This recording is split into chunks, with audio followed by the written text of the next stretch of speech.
pada saat kamu menjual sesuatu, barang produk dagangan ya, kamu jangan percaya kalau temanmu sendiri yang beli. Karena teman sendiri yang beli itu pada saat awal dia beli itu untuk menyenangkanmu, mensupport.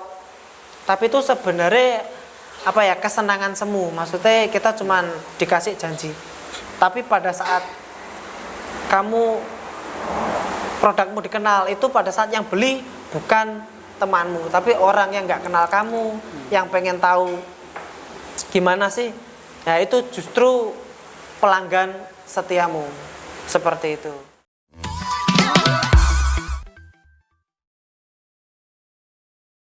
Assalamualaikum warahmatullahi wabarakatuh. Kembali lagi di channel Pemuda Berdikari, channelnya pemuda-pemuda yang punya kreativitas dan usaha sendiri untuk berdiri di kaki sendiri. Nah, pada kesempatan kali ini kita sangat spesial karena beda dari channel-channel dari yang lain atau konten dari minggu-minggu sebelumnya. Kita bertamu atau silaturahmi kepada Mas Triar. Ini salah satu pengusaha muda asal Tuban yang mengguliti bidang perkopian dan sejenisnya. Nanti kita akan mengulik bagaimana sejarah, motivasi dan latar belakang kenapa Mas Triar ini suka dengan perkopian ya, dengan Mas Trian. Dan di sebelahnya itu ada Mas Yuda, pengusaha ternak ayam, salah satu teman kita juga. Selamat siang Mas ya. Siang. Gimana, sehat Mas ya? Alhamdulillah sehat. Diberi kesehatan. Bisa mungkin sebelum mengawali kita bincang-bincang dan ngopi pada siang kali ini, diperkenalkan dulu Mas, asalnya dari mana, terus rumahnya mana, alamatnya apa, dan toko ini juga alamatnya di mana. Oke, baik, terima kasih Mas Andi. Perkenalkan, nama saya Triar, asli Tuban, bertempat tinggal di sini di Mondokan Santoso, Blok A1, Jalan Soekarno-Hatta. Asli Tuban namanya? Asli Tuban, asli Tuban. Alamatnya kalau di Tuban? Kalau di Tuban aslinya, kalau KTP masih ikut bapak di Kutorjo. Oh, Kutorjo. Kutorjo, Sunan Bonang. Tertarik Mas ini karena pemuda saat ini, apalagi pandemi ini kan, dunia perkopian atau nongkrong itu sangat luar biasa ya. Iya. Dengan konsep bagaimana atau latar belakang apa yang sampean kok sampai mendirikan kopi seperti ini? Ya awalnya senang ngopi aja, senang ngopi, terus ngulik kopi kok makin kesini kok makin menarik. Di situ kenal dengan kopi-kopi yang unik, mulai proses sampai di penyeduhan. Lah dari situ mengawali tahun 2016 sampai sekarang, akhirnya jadi pekerjaan tetap. Ya mungkin di situ akhirnya ketemu jalan hidup lah, ya jalan hidup di kopi. Di situ jadi pekerjaan. Untuk awalnya prosesnya itu sampai sebelum mendirikan ini mungkin ada di tempat lain atau buka cabang lain atau buka kecil-kecilan dulu atau seperti apa mungkin? Enggak. Awalnya dulu saya join sama temen, berempat tahun 2015. Terus buka dengan nama Warung Nenek ini 2016. Di situ sama ada problematika dalam berbisnis lah. Akhirnya sekarang ini tinggal saya sendiri, saya meneruskan. Nah, di situ akan nemulah dari hobi bisa menghasilkan rezeki. Menurut Mas sendiri, uniknya kopi itu seperti apa Mas? Kalau kita sebagai penikmat kopi kan nongkrong sambil ngopi, sambil rokokan, dan ada yang suka kopi murni, ada suka yang kopi lain. Nah, menurut jenengan kopi itu seperti apa kan? Kok sampai jenengan sampai mendirikan usaha ini? Ya apa ya? Dulu pada saat mengawali saya masih anak-anak muda banget ya. Dalam artian ngulik kopi itu gimana ya? banyak lah pada saat 2016 2017 itu booming kopi itu meningkat karena hampir semua orang itu penikmat kopi menikmati kopi, dan kopi-kopi yang dari biji pada saat itu emang lagi tinggi-tingginya. Terus di situ akhirnya karena setiap hari juga kebutuhan ngopi, jadi emang kebutuhan secara pribadi. Setelah itu apa ya, isu-isu kesehatan lah, maksudnya menikmati kopi itu tanpa gula kayak seperti ini kan, kopinya tanpa gula. Kalau boleh tahu yang ada di sini nih kira-kira kopi apa saja, dan yang kita seduh dan kita nikmati ini jenis kopi apa ini? Ini Arabica. Di sini fokusnya menyesuaikan pasar ya, ada Robusta sama Arabica. Kalau Arabica itu dia yang asam. Kalau yang pada umumnya orang-orang itu yang pahit itu Robusta. Lah yang saya seduh ini Arabica. Arabica daerah Malang, Boncembo. Karena di sana ada teman petani kopi yang saya jalin kerjasama. Jadi saya ngambil kopinya di sana. Begitu. Kurang lebihnya begitu. Monggo sambil dinikmati. Biasanya kalau perut nggak biasa itu kembung, Mas. Oh, insya Allah. Bikin kembang nggak nih kira-kira? Mitos. Kopi. Punya asam lambung biasanya. Itu mitos. Kalau saya pribadi yang penting sudah makan lah. Proteinnya udah terisi. Terus kopi kalau prosesnya bener dia nggak bakal bikin kembung. Maksudnya proses bener dari tanam, panen sampai seduh.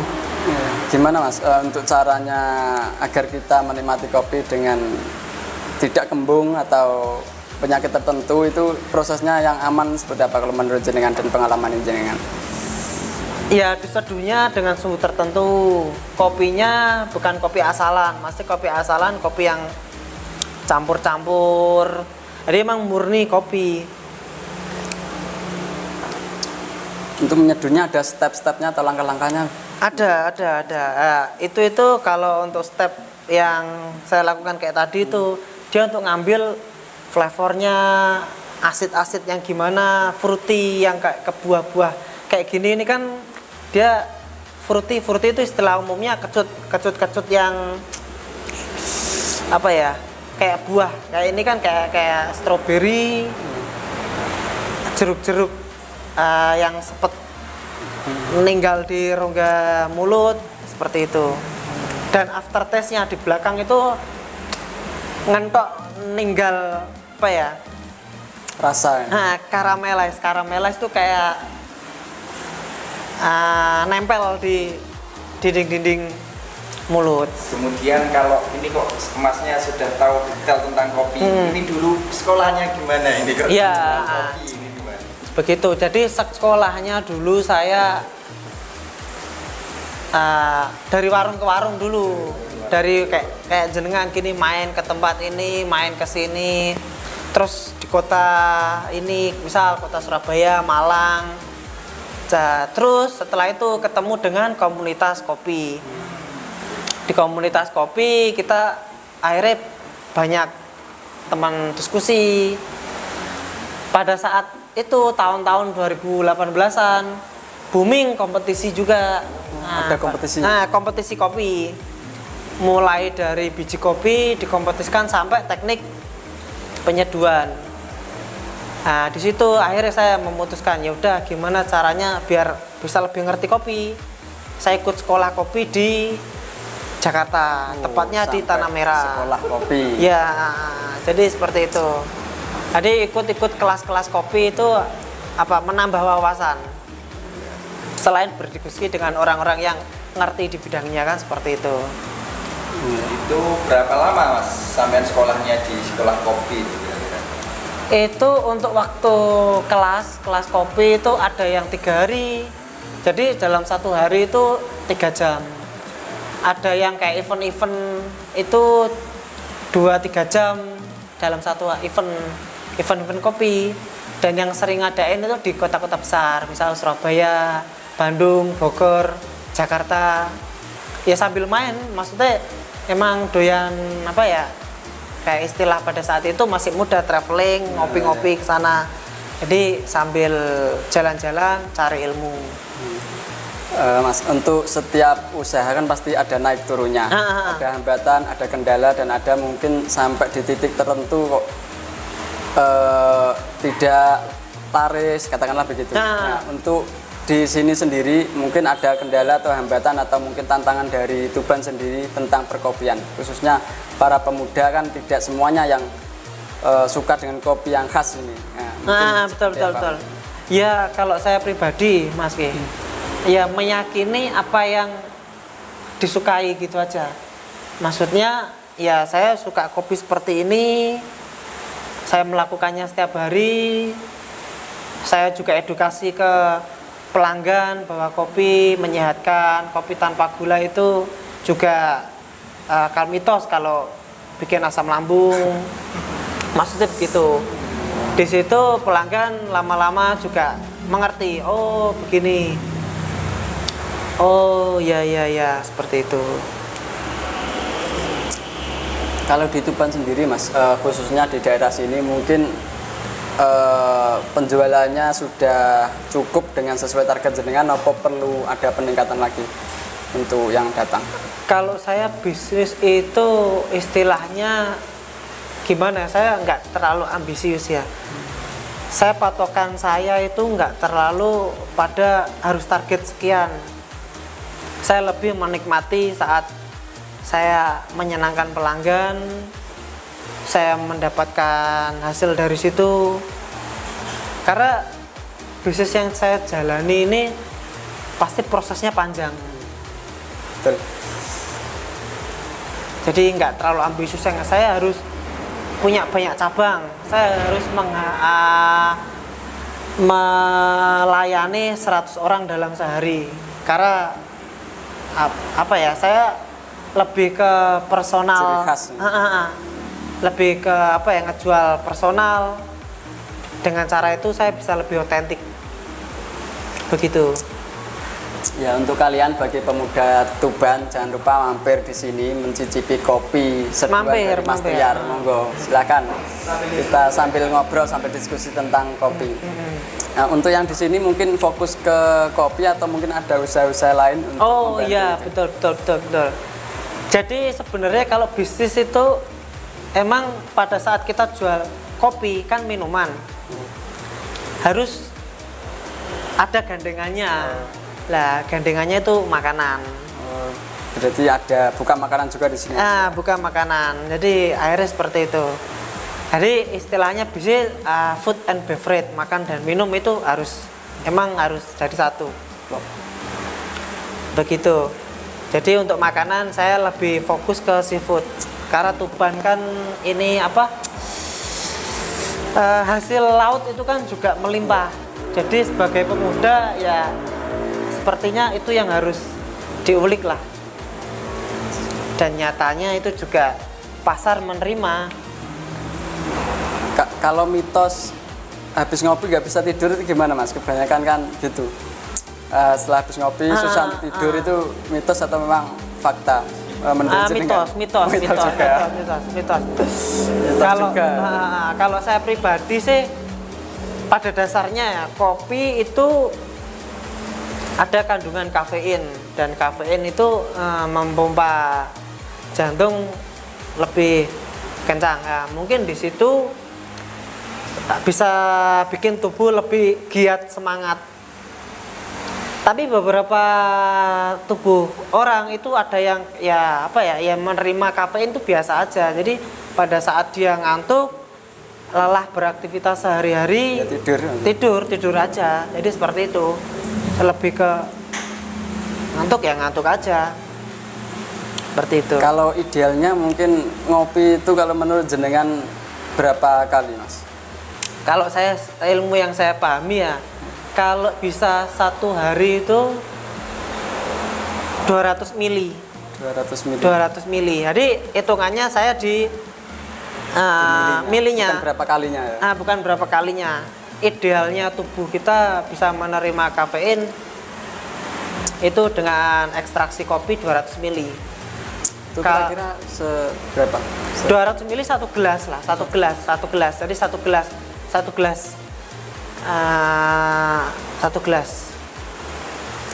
satu harinya seperti itu.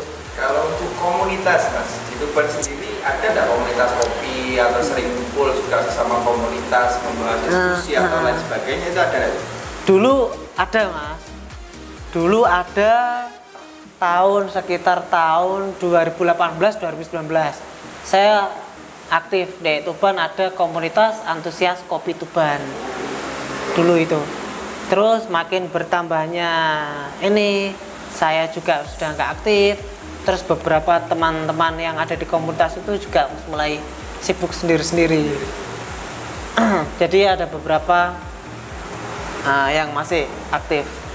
Tentang perkopian Mas, pengalaman yang jenengan mulai mungkin sudah tertarik untuk pembibitan sendiri atau mungkin mengikuti atau berkunjung ke daerah-daerah tertentu untuk penghasil kopi. Nah, itu yang unik atau memang yang berkesan untuk kopi itu saat ini seperti apa Mas? Unik maksudnya untuk tempat? Ya mungkin saya pernah berkunjung di daerah Malang atau ke lereng ini untuk berkopi. Lah itu untuk perbedaannya seperti apa biasanya? Saya dulu aktif di kebun Boncembo, maksudnya untuk penanaman, pembibitan sampai pasca panen. Lah itu pengalaman saya juga, oh ternyata kopi yang enak, yang disajikan dengan cita rasa yang spesial. Itu yang mulai dari petik merah, itu di Malang lereng Gunung Arjuno. Itu untuk kopi Arabica. Saya juga pernah paling jauh untuk kebun kopi, saya main ke Wonosobo, itu tepatnya Desa Bowongso. Jadi di ketinggian 1.800 itu ada klaster penanaman kopi gitu loh. Seperti itu paling jauh. Jadi secara langsung main ke kebun, melihat proses dari pembibitan, penanaman, pruning, pemotongan daun-daun yang enggak produktif, pematikan biji kopi. Kopi kan sebenarnya kan buah. Lah dari buah itu nanti dipetik. Kalau yang saya pahami secara ilmu, petiknya kalau bisa petik yang merah, bukan petik secara asalan. Ada hijau juga dipetik, petik yang merah aja. Kalau dari segi kopi Mas ya, mungkin ada kriteria sendiri dari kopi hasil ketinggian sekian itu namanya kopi ini, dari ketinggian sekian itu kopi ini, atau iklimnya seperti apa, cocoknya kopi seperti apa gitu. Apa Mas kira-kira? Lah, kalau untuk ketinggian di bawah 800 mdpl itu Robusta. Karena Robusta itu nggak harus butuh dingin, dia lebih tahan terhadap cuaca, tahan terhadap hama. Kalau Arabica dia harus di atas 800 mdpl karena dia cuacanya harus dingin. Jadi kopinya nggak tahan sama cuaca panas. Nutrisinya juga harus banyak. Nah, seperti itu. Untuk contoh-contoh kopi misal seperti ini. Kalau ini Arabica bijinya lebih kecil. Lah, kalau Robusta bijinya lebih besar. Kalau untuk rasa Robusta kafeinnya 2 kali lebih banyak daripada Arabica. Seperti itu. Saya pakai Robustanya ini Robusta Osing Banyuwangi, kalau Arabicanya Malang Boncembo. Kalau dari segi aroma Mas, ini membedakannya gimana nih? Saya kan pemula jadi nggak begitu paham tentang kopi. Kalau Arabica itu lebih kompleks, maksudnya kayak ada jahe-jahe, ada kayak rempah-rempah gitu. Kalau Robusta dia lebih ke nati itu kayak bau kacang-kacangan. Nek misalnya mau dibau kacang-kacangan terus agak kayak bau gosong-gosong pahit, itu karakter dari Robusta. Kalau Arabica ya itu tadi dia lebih kompleks. Nah, seperti itu. Bijinya dan yang untuk nilai jualnya 2 kalinya. Maksudnya Arabica misal 1 kilonya 300.000, Robusta 150. Maksudnya seperti itu.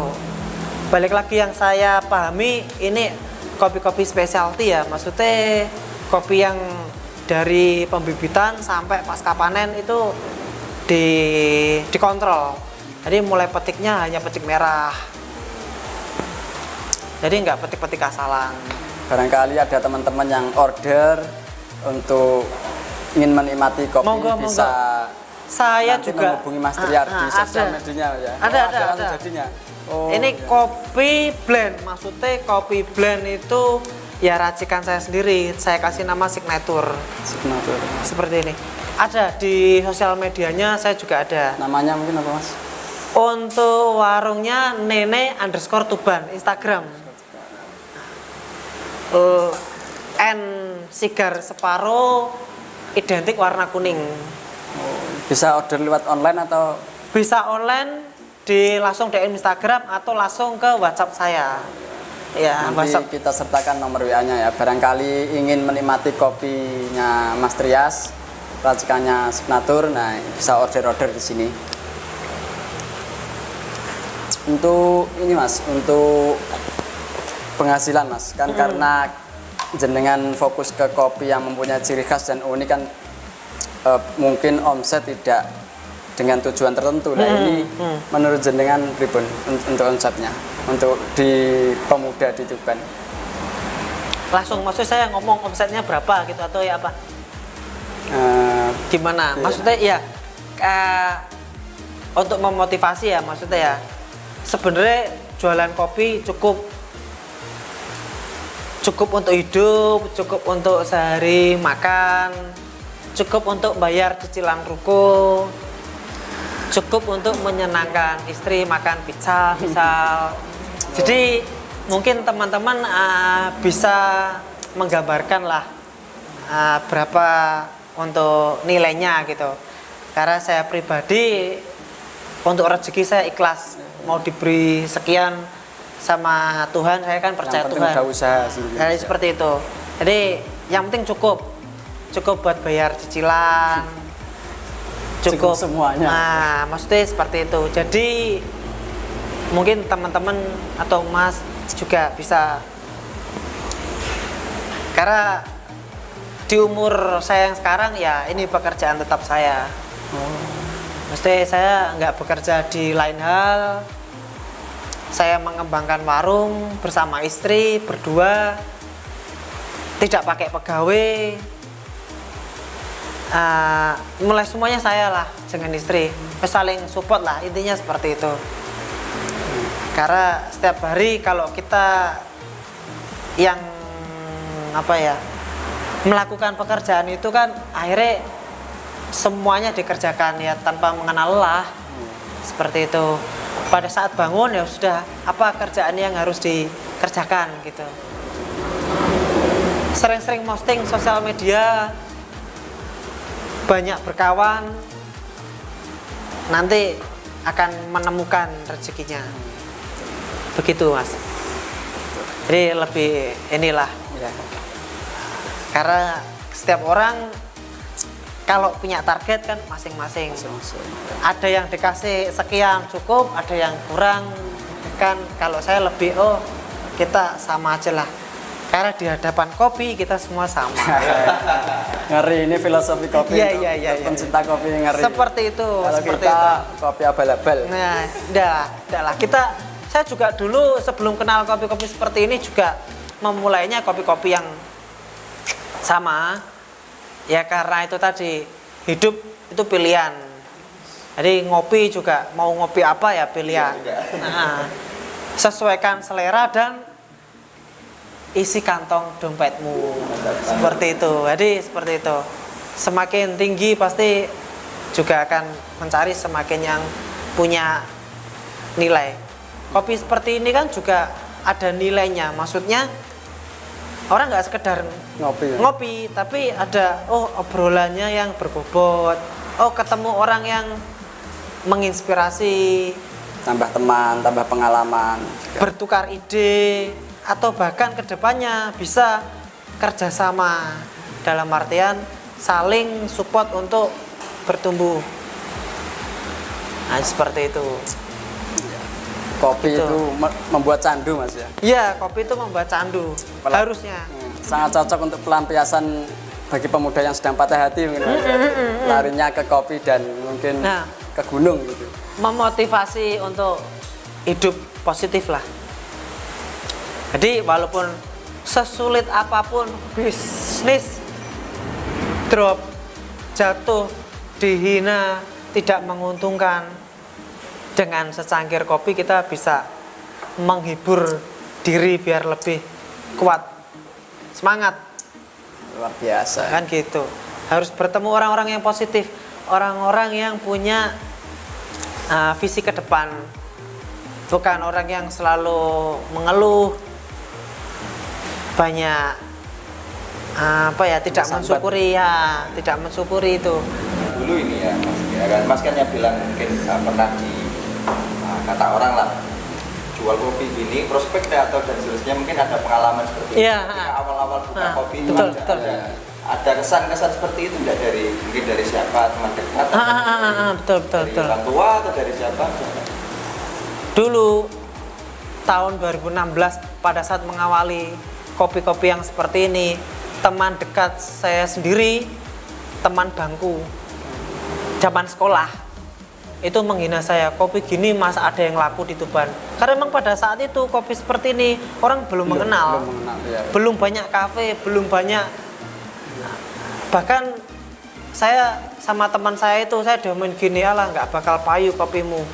Karena emang pada saat itu saya emang saya mengawali ya, jadi pasti itu Pasti ada kendala. nah, itu teman-teman zaman saya sekolah, teman karib termasuk.